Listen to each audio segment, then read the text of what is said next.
Investing in real estate can yield a substantial profit if you know what you're doing. Well, my next guest is here to give us some great tips on investing.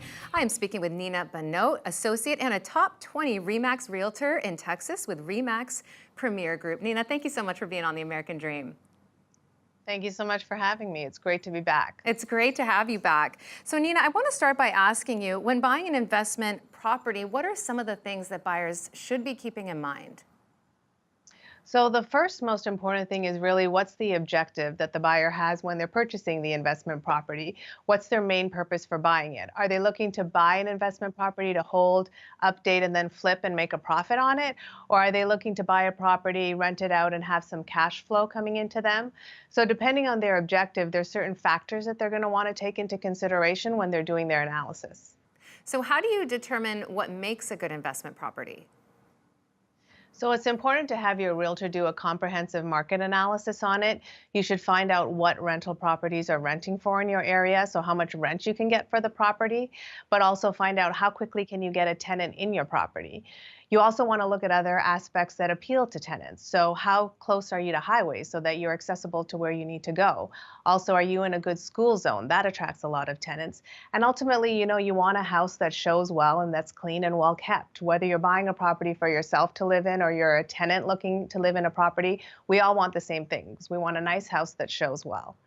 The other important thing to consider is know all the carrying costs that are involved in rental properties. Along with the mortgage, you're also going to have your property taxes. And it's important to know on investment properties, property taxes are not tax deductible. And you also want to know your ongoing repair costs and maintenance costs for the property and make sure that you've budgeted for that along the way. Those are some great tips. So what are some other helpful things to know? Do you have any other tips for us?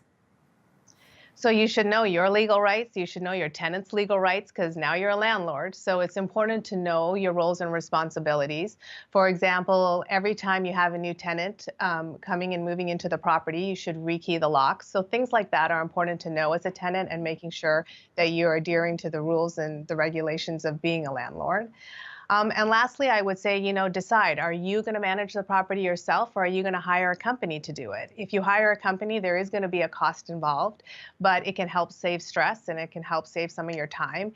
And ultimately, then you have the assurance that there is a property manager who knows all of the responsibilities of what is involved in being a landlord. I think, ultimately when people are looking to diversify their investments, real estate is still one of the best investment vehicles out there. And it's really never too early to start building your portfolio, no matter what age you're at. Great content, Nina. Thank you so much. Some great tips to think about. Thank you again. Thank you. Thanks for having me. And we will be right back with more of The American Dream.